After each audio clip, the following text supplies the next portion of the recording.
आपके पास मालवीय नगर में करने को कुछ बता ही नहीं है, सब रामराज है पूरा। अब आप तो आप कह सकते हैं वैसा। वही आप पे आरोप लगे कि आपने कुछ इधर का उधर डाटा दिया। कुछ भी करने चलिए जिंदगी में, आरोप लगने से मत डरिए, क्योंकि आरोप लगना जरूरी है। सीवर, पानी, जल भराव, ये सब समस्याएं अभी नहीं हल हो पा रही। देखिए, ये तो भाजपा का क्रिएशन है। नमस्कार, नवोदय टाइम्स पंजाब केसरी में आपका स्वागत है। और विशेष साक्षात्कार की श्रृंखला में आज हमारे साथ दिल्ली चुनावों को लेकर सर्वाधिक चर्चित व्यक्तियों में से एक सज्जन हमारे साथ हैं। नाम है उनका सोमनाथ जी, सोमनाथ भारती। और शुरुआत से अगर कहें तो अरविंद केजरीवाल के उदय के साथ साथ सोमनाथ जी का भी उदय हुआ, लगातार विधायक रहे और अब चौथी बार विधायक होने की तैयारी में हैं। मंत्री भी रहे, जल बोर्ड का भी बड़ा पूरा काम संभाला। तो तय बात है कि इनसे बातचीत रोचक होगी। बहुत बहुत शुक्रिया सोमनाथ जी। कैसन बा? बहुत बढ़िया बा। आपका बहुत बहुत धन्यवाद। आपने मुझे इस काबिल समझा कि अपने स्टूडियो बुलाया। नहीं, आपने अपने संघर्ष क्षमता से इस अपने आप को दिल्ली के जनता के बीच में लोकप्रिय किया है। आप लगातार चुने आते जाते रहे हैं। तो लेकिन मेरी एक बात समझ नहीं आई। चुनाव से पहले एक चीज़ मैं जानना चाहता हूँ। बिहार से पढ़े लिखे, थोड़ा बहुत आगे आए, फिर उसके बाद IIT से गणित से न जाने क्या क्या किया, फिर उसके बाद LLB कर ली, फिर उसके बाद वकालत में भी तमाम जितनी नोच खोच हो सकते थे हुए, काटछाड़ भी हुई, आरोप प्रत्यारोप का दौर भी चला और फिर दिल्ली में आके राजनीति करने लगे। और वहाँ पे भी आप बहुत शांत वाले व्यक्तित्व नहीं रहे हैं। कभी मंत्री बन जाते हैं, कभी छोड़ देते हैं, या हालात ख़त्म हो जाते हैं, वो बदल जाते हैं। और अपने क्षेत्र में भी आप काफ़ी दौड़ भाग करते हुए नज़र आते हैं क्या आप? सबका मिश्रण हो जो आपने बताया है। देखिए, कारण क्या है कि IIT के बाद मेरे अधिकतर बैचमेट्स फॉरेन चले गए। कई तो चार्टर्ड फ्लाइट से यहाँ आते हैं और मुझे देखते हैं और कह रहे सोमनाथ तो अभी भी तो सीवर पैदल ही है। तो पैदल ही है। पैदल ही है अभी। तो मुझे याद है जब मैं IIT कंप्लीट करके अपने फादर से पूछा। मेरे फादर अध्यात्म में घुमक्कड़ हैं थे, अब तो उनके एक्सपायर कर गए, 16 में एक्सपायर कर गए। तो मेरा जो पीछे जहाँ से मैं आ रहा हूँ वो बड़ा इंटरेस्टिंग होगा आपके दर्शकों के लिए। मेरा नाम रखा महर्षि मही परमहंस जी महाराज भागलपुर वाले ने, सोमनाथ। महर्षि महेश योगी के गोद में खेला हूँ मैं। देवराहा बाबा, अनुकूल ठाकुर, मतलब इनके देवराहा बाबा के बारे में बता दें अगर जिन दर्शकों को नहीं पता हो। ये बहुत ही चर्चित और बहुत ही लोकप्रिय और बहुत ही ज्ञानी बाबा रहे हैं। और तब की प्रधानमंत्री श्रीमती इंदिरा गांधी भी उनके पैर से जी आशीर्वाद ले चुकी हैं। जय गुरुदेव, ओशो, फिर राधा सत्संग व्यास। मतलब मैं आध्यात्मिक वातावरण में पला बढ़ा हूँ। और मेरे पिता, आपका तो राधा स्वामी से भी रिश्ता नाता रहा है और मुझे लगता है जो नाम है शायद एक हिस्सा वो वहाँ से आपको मिला है शायद। नहीं, नामाकरण तो मेरा हुआ था महर्षि मही परमहंस जी महाराज के द्वारा। वो भी राधा स्वामी की एक ब्रांच है। तो इसी वातावरण के कारण मेरी जो फैमिलियरिटी है दिल्ली से और पंजाब से और इस प्रकार से, चूँकि मेरे पिता काफ़ी समय से ब्यास में रहे और वहाँ काफ़ी आना जाना मेरा रहा, बचपन काफ़ी बीता वहाँ। और ये जो एक बड़ा टच है आध्यात्मिकता से, उसी कारण से आज मैं पॉलिटिक्स में इस प्रकार से हूँ। जब मैं पॉलिटिक्स में आने लगा था तो मैं बाबा जी के सामने पेश हुआ, उनसे पूछा। बाबा जी ने एक ही शब्द कहा, निष्काम सेवा करी। अब वो मेरा बेंचमार्क हो गया कि मुझे पॉलिटिक्स में, चूँकि हमारे लोग डरते हैं पूछने से कि अगर पूछा तो जो कहे वो मानना पड़ेगा। मैंने कहा भाई अगर मना करें हम नहीं जाएंगे। हम पूछे, कहा, और आज आपको दर्शकों के माध्यम से पूरे देश को बताना चाहता हूँ, पॉलिटिक्स में मेरा जो बेंचमार्क है निष्काम सेवा है। मेरे पिता को जब मैंने IIT के बाद कहा कि मैं क्या करूँ, मैं देश सेवा करना चाहता हूँ, तो मेरे पिता ने कहा कि law is the most powerful non political tool to serve the nation. तो मैंने LLB कर लिया IIT के बाद, फिर हमने खूब सारे प्रैक्टिसेस किए, PIL फाइल किए, बहुत कुछ किया। उसके बाद पॉलिटिक्स एक कारण बना, जबकि चूंकि मैं एक जब केस में पेश हुआ तो चीफ जस्टिस से तब उन्होंने कहा कि Somnath ji, what you are asking for can't be given to you by the courts. You need to get into now legislation processes to ensure that such laws get made. तो तब मैं अप्रोच किया था BJP को भी, कांग्रेस को भी। उस वक्त मुझे कुछ और कहा गया था, भाई कितने क्या खर्च करोगे पॉलिटिक्स में। मैंने कहा भैया हम तो अपने आप को समर्पित करने आए हैं, मुझे ये बताओ कि हमें लड़ाओगे नहीं लड़ाओगे। तो उन्होंने मना कर दिया। कब की बात है ये बात है 2009 की। 9 की, मतलब जब आप चुने गए थे उसके पहले 2-3 साल हाँ। तो उसके बाद उसी वक्त मैं US में एक बहुत बड़ा स्ट्रगल करके आया था। विक्रम बुद्धि एक अपने देश का नागरिक था जिसको US सरकार ने अरेस्ट कर लिया था, अगर आपको याद होगा। आपने उसमें लड़ाई लड़ी थी, फिर उसके ऊपर बाद में आपके खिलाफ भी बहुत सारी चीज़ें हुई, आप पे आरोप लगे कि आपने कुछ इधर का उधर डाटा दिया किया, जो भी एक आरोप लगे वो भी हुए थे। क्या है कि देखिए, कुछ भी करने चलिए जिंदगी में, आरोप लगने से मत डरिए, क्योंकि आरोप लगना जरूरी है और प्रोसेसेस में डलेंगे आप। अगर कीचड़ में उतरे हैं तो कीचड़ से बच नहीं सकते आप, ठीक है, कुछ छींटे पड़ेंगे आपके ऊपर, लेकिन उससे आपको घबराना नहीं है। ये मैंने तब से लेकर चूंकि आप तो सब कुछ जानते हैं, आपने सबको चढ़ते देखा उतरते देखा, तब से लेकर आज तक मेरे चेहरे की मुस्कान कोई न छीन सका। चाहे मुझे आप जेल में रख लीजिए, चाहे मुझे आप डिप्राइव कर दीजिए किसी चीज़ से भी। तो ये जो मेरा यात्रा रही है, इतना इंटरेस्टिंग रही है अक्कू जी, और मेरा पर्पस जिसको लेकर के मैं पॉलिटिक्स में उतरा, that is to spiritualise politics. अच्छा, कितना सफल हो पाया, सच बताइएगा। देखिए, परमात्मा के आशीर्वाद से एक चीज तो मैं सफल करके दिखा दिया कि बगैर बेईमान हुए पॉलिटिक्स में सर्वाइव कर सकते हो। आप अकेले की बात कर रहे हो, सामूहिक पे आ रहे हो? देखिए, चूंकि मैं अपनी बात कर रहा हूं और मेरी जहां तक मेरी नॉलेज है, मेरे साथियों की भी, मेरी पार्टी की भी, मैं बिल्कुल दावे के साथ कह सकता हूं, और अपना तो कह ही सकता हूं। और मेरी पार्टी में जितनी मेरी नजर जाती है मेरे साथियों के बारे में, उनके बारे में कह सकता हूं, बगैर बेईमान हुए तुम 3-3 बार विधायक बन सकते हो, बगैर बिरयानी बांटे तुम 3-3 बार विधायक बन सकते हो, बगैर पैसा बांटे, बगैर शराब बांटे। मैं साफ साफ कह दिया कि जो सर, वो मैं अक्सर कोट करता हूं कि स्कूल के दिनों से, IIT के दिनों से ही मैं बड़ा पढ़ाकू छात्र रहा हूं। तो जो व्यक्ति पूरा साल पढ़े वो एग्जाम की चिंता ना करे, वही चीज मैंने प्रैक्टिस की पॉलिटिक्स में। जो व्यक्ति पूरा 5 साल काम करे वो चुनाव की चिंता ना करे, ये मेरा दावा रहा है। क्योंकि देखिए, in comparison to other political parties, I don't have money. I mean today also हमारे लिए तो बड़ा स्ट्रगल रहता है। वो तो मेरे कुछ दोस्त हैं, हेल्प कर जाते हैं, लेकिन पॉलिटिक्स बगैर पैसे का कर सकते हो, मैं उसका प्रमाण हूं। तो आज भी आप ये दावा करते हैं कि जो सीमा है चुनाव आयोग की, उतना ही पैसा वो भी नहीं पहुंच पाता हूं मैं। अच्छा, पिछले 3 चुनावों में क्या रिकॉर्ड रहा आपका उस मामले में? पहुंच नहीं पाए। मेरे ख्याल कि पहले चुनाव में 8 लाख का कुछ था, दूसरे चुनाव में कुछ 14 लाख का था, तीसरे चुनाव में कोई 22-23-25 लाख का था। अरविंद केजरीवाल साहब से आपकी कैसे मुलाकात हुई? अरविंद जी से मुलाकात ऐसे हुई कि जब वो 2010 में ये पैन IIT नोएडा का एक कॉन्फ्रेंस था। चूंकि मैं IIT दिल्ली से हूं, तो मैं पैन IIT का हिस्सा हूं। पैन IIT का कॉन्फ्रेंस ऑल्टरनेट होता है, एक इंडिया में एक फॉरेन में होता है। तो उसके पीछे हुआ था शिकागो में, जब मैं विक्रम बुद्धि के लिए लड़ने गया था। जब मैं पहला इंडियन था जो कि फैसला कर गया था कि जी हमको तो विक्रम बुद्धि को लेके ही आना है। आप विश्वास ना करेंगे, उस वक्त के SM कृष्णा साहब एक्सटर्नल अफेयर्स मिनिस्टर थे, और मैं उनसे हाथ जोड़ के विनती करने गया था जब उन्होंने कह दिया था कि Somnath ji, why do you go to US to study. मैंने कहा साहब, आप ऐसी बात कर रहे हैं कि why do we need to be born, remain in the mother's womb, will remain safe.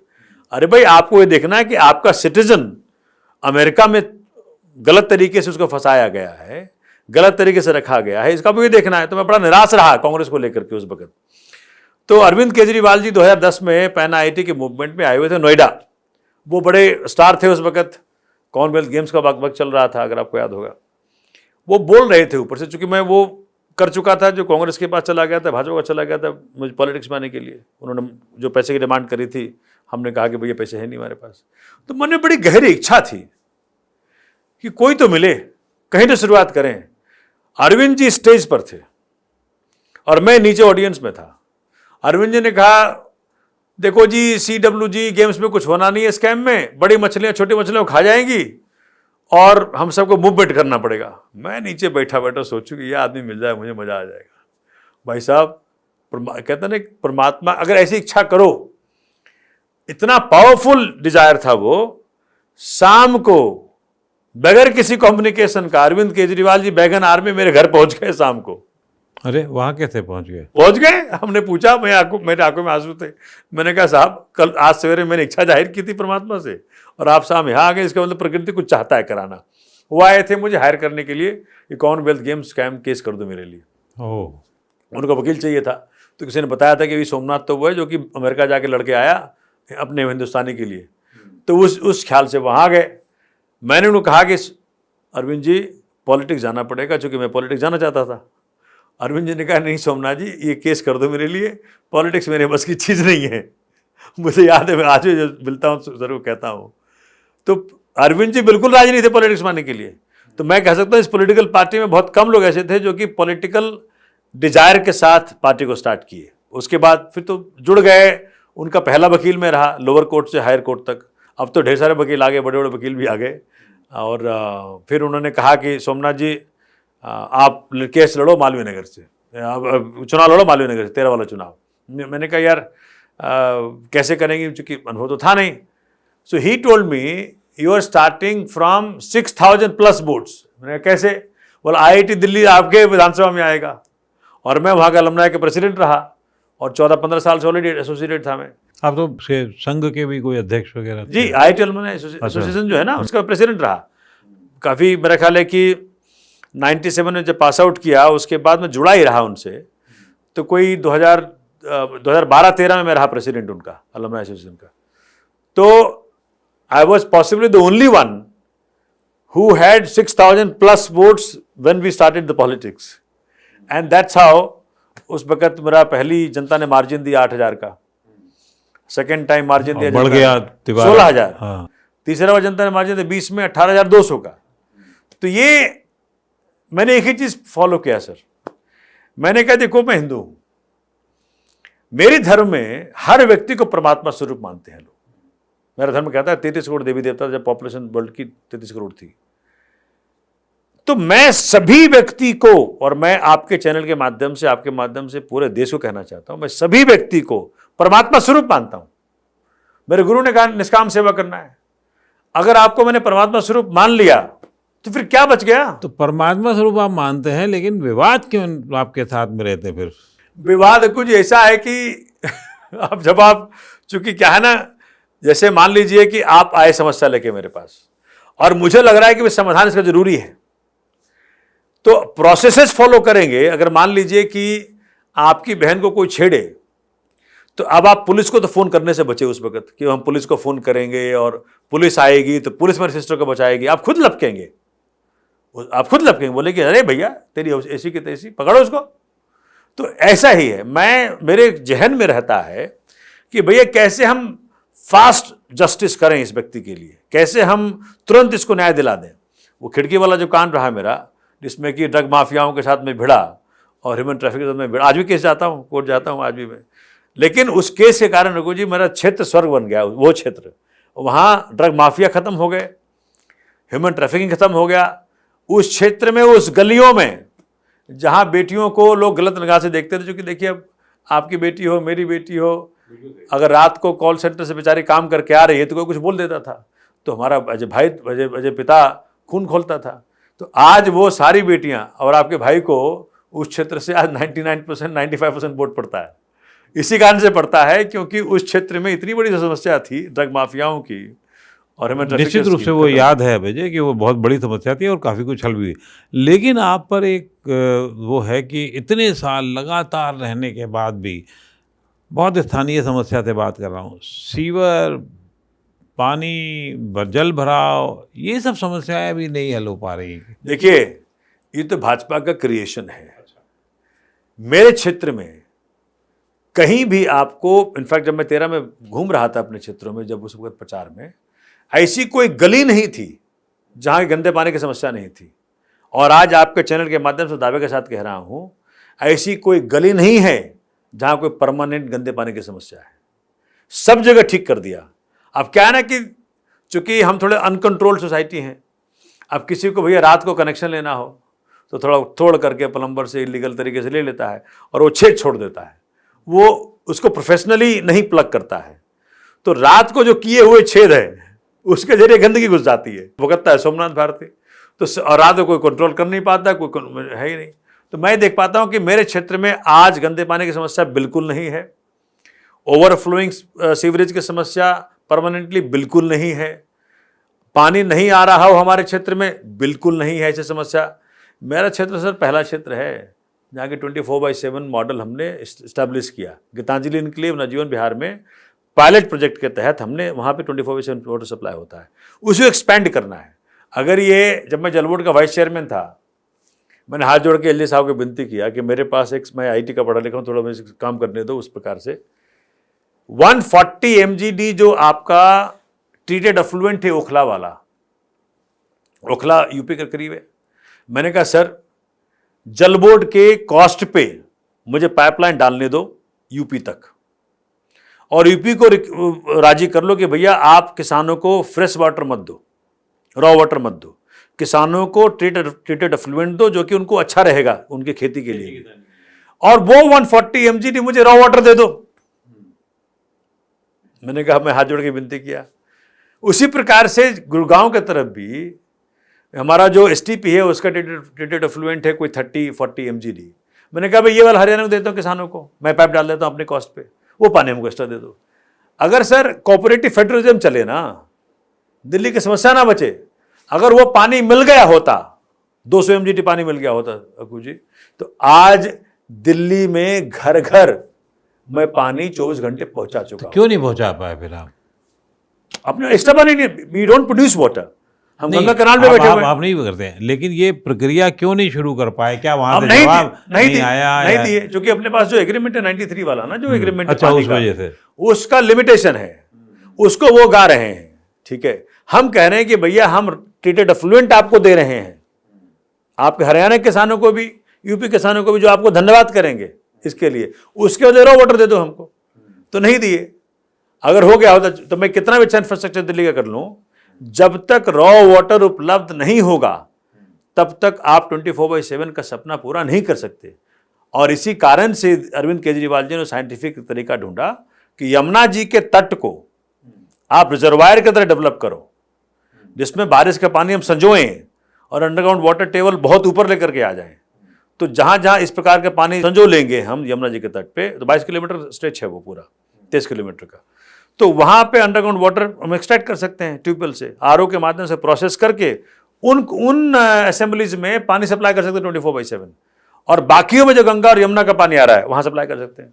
तो बहुत साइंटिफिक अपने पास इस बार तो कर देंगे, बता रहे हैं हम, इस बार समाधान हम दिल्ली को दे देंगे 24 घंटे वाला। अच्छा सोमनाथ जी, जब विधानसभा चुनाव की बात आती है तो आपका जो ट्रैक रिकॉर्ड देखा जाता है वो बहुत ही सुनहरा है, बहुत ही बेहतरीन है, आप लगातार जीतते आ रहे हैं। लेकिन बीच में अभी हाल ही में जब 2024 का लोकसभा चुनाव हुआ, तब वहाँ पर नई दिल्ली लोकसभा सीट से आपको हार मिली थी। इस बारे में मैं आपसे जानना चाहूँगा कि विधानसभा में इतनी अच्छी पकड़, लेकिन लोकसभा में कहाँ चूक गए आप? देखिए, लोकसभा के कई कारण हैं। एक तो वो रहा कि जी मेरे पास पैसे नहीं है, चुनाव लड़ने के लिए बहुत पैसा चाहिए। मैं अपनी विधानसभा मैनेज कर लेता हूँ, क्योंकि सब लोग जानते हैं मुझे किस प्रकार का आदमी, ना तो दारू पिलाएगा, ना तो बिरयानी खिलाएगा, ना तो पैसे बांटेगा। दूसरा क्या रहा बाबू कि मैं बड़ा सुन के हैरान रहा, इस बार मैं जब प्रचार कर रहा हूँ तो लोग मुझे, मैं पूछा भाई आप लोग क्यों नहीं दिए लोकसभा में वोट, तो कहे सोमनाथ जी इतना अच्छा विधायक कहाँ मिलेगा हमें, हम नहीं चाहते कि आप दूर जाएं। मैंने कहा ये कोई लॉजिक हुआ भाई, ये इस तरीके से तो आप मुझे विधायक बनाए रखेंगे। बोले सर ऐसा है कि एक आदमी तो चाहिए जो काम कराए हमारा। आप सर ऐसा है, मैं अपने क्षेत्र में 144 बूथ मोहल्ला व्हाट्सएप ग्रुप चलाता हूं। अपने क्षेत्र के हर व्यक्ति को घर बैठे सोमनाथ भारती खुद और काउंसलर, चूंकि हमारे तीनों काउंसलर इस वक्त हैं, उनको मैं 24 घंटा जनता को घर बैठे उपलब्ध कराता हूं। तो आप यहां बैठे इतने बिजी जर्नलिस्ट हैं, आपने ही गए, अपना नाम लिखा, अपने बूथ मोहल्ला को खोला, व्हाट्सएप ग्रुप को खोला, नाम लिखा, एड्रेस, फोन नंबर, समस्या, बस खत्म। तो ये जो मेरी एक्सेसिबिलिटी है, इसके कारण जनता इतनी ग्लूड है मुझे, इतनी ज़्यादा हम दोनों में रिश्ता है कि वो बोले कि कैसे आप चले जाते तो इतना बड़ा लोकसभा सबका बना पाते, आप कैसे मैनेज करते। एक तो वो कानून रहा। तो फिर तो अब आपके पास मालवीय नगर में करने को कुछ बचा ही नहीं है, तब तो सब रामराज है पूरा। अब आप तो आप कह सकते हैं वैसा, क्योंकि क्षेत्र का विधायक वहाँ क्षेत्र में क्या गरीब, क्या अमीर, क्या हिंदू, क्या मुसलमान, सबको घर बैठा उपलब्ध है। आप सोचें, मैं अब कोरोना काल याद कर लें। कोरोना काल में सर, जहाँ नेताओं ने अपने फ़ोन बंद कर दिए थे, अपने फार्म हाउस में जाकर छुप गए थे, वहाँ सोमनाथ भारती सड़कों पे दौड़ रहा था। ये बात सही है, हमने क्यों, गलत तो नहीं बता रहा हूँ। सही है। उस वक़्त आपको याद होगा, अखबारों में भी बड़े बड़े छपे थे, अपने जो जनता के प्रियजन चले गए, खुद क्वारंटाइन फैमिली हो गई, कोई आदमी संस्कार करने के लिए नहीं है। मेरी बीवी, मेरे बच्चे भी हैं, मैं भी परिवार वाला हूँ, मेरी माता भी है, लेकिन उसके बावजूद मैं अपने आप को आइसोलेट करके परिवार से उन दिनों पूरा मैं खाट, वो अपने सोफा पे ही सोया ऑफिस में, कभी घर नहीं जा पाया मैं। संस्कार तक परमात्मा ने मेरे हाथों करवाया। जब वो निगम बोध घाट में लाशों की ढेर पड़ी थी, सोमनाथ भारती अपने क्षेत्र के डेड बॉडीज को लेकर पहुंचता था और अपने हाथों से पुत्र वाला काम किया। ये कितना किया होगा आपने? बहुत किए होंगे। मेरे मतलब अगर हम गिनती करें तो 23-32 तो किए होंगे मैंने। अच्छा, आपने बताया कि लगभग कोई भी समस्या, इतनी कोई बड़ी समस्या नहीं है आपके विधानसभा में, तो क्या दिल्ली के अंदर 70 विधानसभा में से मालवीय नगर विधानसभा को आदर्श विधानसभा कहा जा सकता है? आदर्श बनाने का प्रयत्न कर रहा हूँ मैं, उसी दिशा में काम कर रहा हूँ, क्योंकि मेरा IIT का जो नॉलेज है, जो मेरा लॉ का जो नॉलेज है, और जो मेरा आध्यात्मिकता का मिश्रण है, इसको सबको मिक्स करके मैं प्रयत्न कर रहा हूँ कि हर लिहाज से, क्योंकि मेरा मॉडल तैयार है, ब्लूप्रिंट तैयार है, उस दिशा में दो साल पहले MCD अपने पास आया है। उसके पहले MCD काम करने में बहुत तकलीफ होती थी। अगर मुझे कुछ काम करना है तो MCD का जो कंसर्न पार्षद था, जो भाजपा का पार्षद हुआ करता था, वो अड़ंगा डालता था।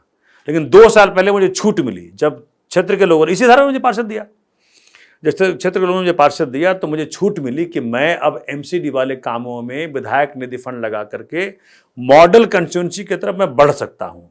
और वो जब मैं बना लूँगा तो मैं वादा कर रहा हूँ आपके चैनल के माध्यम से कि हिंदुस्तान में किस प्रकार से शहर बने, हिंदुस्तान में किस प्रकार से डेवलपमेंट हो, जो मास्टर प्लान ऑफ दिल्ली जो बनाती है DDA, उसका पहला उदाहरण मैं अपना विधानसभा दूंगा।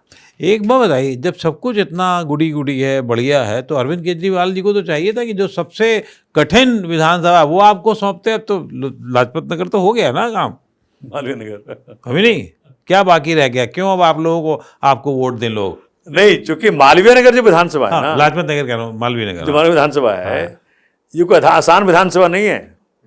क्योंकि मेरे यहाँ स्लम बहुत कम है, मेरे यहाँ उस प्रकार के लोग बहुत कम हैं जो कि जिनको आप सिर्फ बिजली पानी सेटिस्फाई कर दोगे।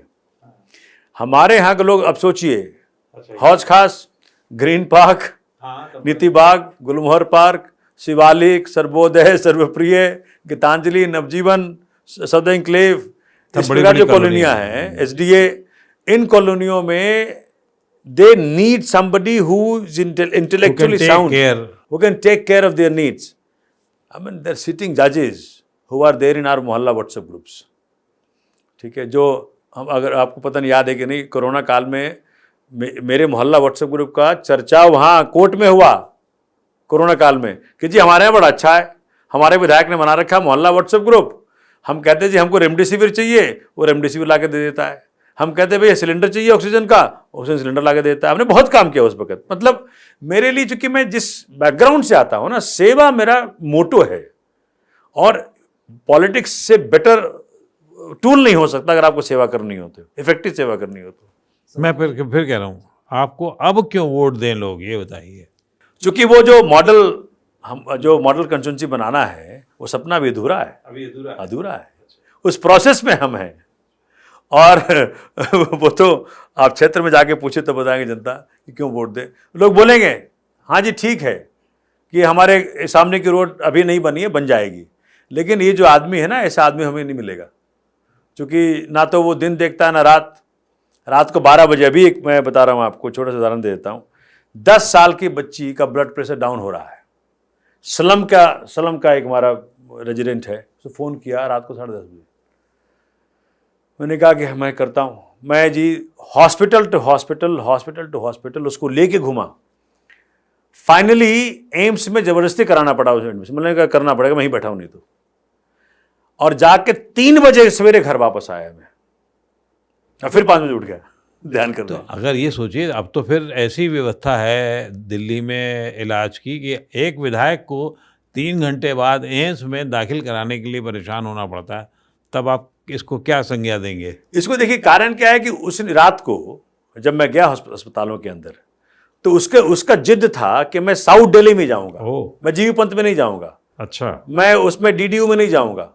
तो जो मेरे अस्पताल हैं, इसलिए मैंने उस दिन ट्वीट भी किया था, मैंने अरविंद जी को अपील भी किया कि एक अस्पताल जीबी पंत हमारे तरफ बना दीजिए। वो चाह रहे थे कि नहीं हम साउथ दिल्ली से आगे जाएंगे नहीं, तो मैं जी उस जिद में अब क्या करूं, मैंने कहा कि भैया ठीक। आप ताल्लुक बिहार से रखते हैं, आज ही भाजपा के द्वारा पूर्वांचल सम्मान मार्च निकाला गया है, तो पूर्वांचल के जो लोग यहाँ रह रहे हैं उनके लिए आप क्या कहेंगे, और उनका झुकाव किस पार्टी की ओर है और क्यों है? देखिए, ये कोई छुपा हुआ नहीं है कि पूर्वांचल का प्यार कितना है भाजपा के दिलों में। रमेश बुधुड़ी साहब ने गालियां बकी हैं भर भर के पूर्वांचलियों को, और किस प्रकार से उस वक़्त के पूर्वांचल के जो नेता थे भाजपा के, अब जब अपने शासनकाल में जब वो एमपी हुआ करते थे, किस प्रकार गालियां बकी थी। या मतलब आप एक से एक उदाहरण निकाल सकते हैं कि नाम मात्र का सिंबॉलिज्म है भाजपा के अंदर पूर्वांचलियों के प्रति सम्मान। अरे सम्मान किसने किया? 1200 छठ घाट बनाए हमने मेरे अपने क्षेत्र में। 11 छठ घाट होना पक्का वाला, जैसे स्विमिंग पूल हो जाए, ठीक है। तो मुझे याद है जब मैं स्टूडेंट हुआ करता था दिल्ली में, चूँकि मैं तो सत्संग अभ्यास के कारण फ्लुएंट पंजाबी बोल लेता हूँ, और पंजाबी मेरा तो भोजपुरी भी, पंजाबी भी, अंग्रेजी भी, हिंदी भी, ठीक है। तो क्या रहा है कि ये दिखावा है, उनको वोट बैंक दिखता है पूर्वांचल। यही तो रोहिंग्या कहे नड्डा साहब, क्या पूर्वांचल रोहिंग्या है? मतलब मैं तो ये कह रहा हूं कि हम सब इस बात को सुनिश्चित करें कि दिल्ली में रह रहा हर व्यक्ति अच्छी शिक्षा, अच्छा स्वास्थ्य, अच्छी सुविधाएं पाले और अपने बच्चों के लिए अच्छा कार्यक्रम कर ले, उनको आगे बढ़ा दे। इससे बड़ी बात क्या हो सकती है भाई? हो सकता है कि हमें कुछ कमियां हो, आप में कुछ कमियां हो। अटल जी को याद करिए ना, मैं तो अटल जी को हमेशा याद करता हूं कि अटल जब भाजपा के बड़े नेता हुआ करते थे, हम सब सुन सुन के उनको बड़े हुए हैं। भाई ऐसा व्यक्तित्व बनो ना कि अपोजिशन वाला भी आपको पसंद करे। अब वो कल्चर ही खत्म हो गया। सुषमा जी इस प्रकार से बोलती थी, मतलब ऐसा व्यक्तित्व बनो कि भैया अपोजिशन वाला, देखो पॉलिटिक्स अपनी जगह रहेगी, लेकिन शब्दों के गरिमा में अगर आप बात करेंगे तो जाकर के कटुता नहीं बढ़ेगी। आज कटुता हो गई है नेताओं में, इस प्रकार की बातें, इस प्रकार की घटियापन। आप सोच सकते हैं बुजुर्ग साहब ने क्या कह दिया, मतलब आप उनकी माँ को गाली दे दिए। अतिशी जी को कहा कि भाई मार्लिना है कि सिंह है कि पता नहीं क्या है। मुझे ये लगता है कि हम सब, आप चूंकि सीनियर जर्नलिस्ट हैं हिंदुस्तान के, आप लोगों को भी कुछ करना पड़ेगा कि भाई इस प्रकार के कल्चर ना पनपे दिल्ली एक अच्छी दिल्ली बन सके, जैसा कि आपने कहा, बिल्कुल सब मेलजोल वाली दिल्ली बन सके, ये हम कामना कर सकते हैं और ये चाहते हैं कि आप उसमें बड़ा योगदान देते रहें। बहुत बहुत शुभकामनाएं आपको नवोदय टाइम्स पंजाब केसरी की तरफ से। आपका बहुत बहुत शुक्रिया कि आपने मुझ जैसे आम आदमी को अपने यहाँ बुलाया। शुक्रिया आपका। शुक्रिया।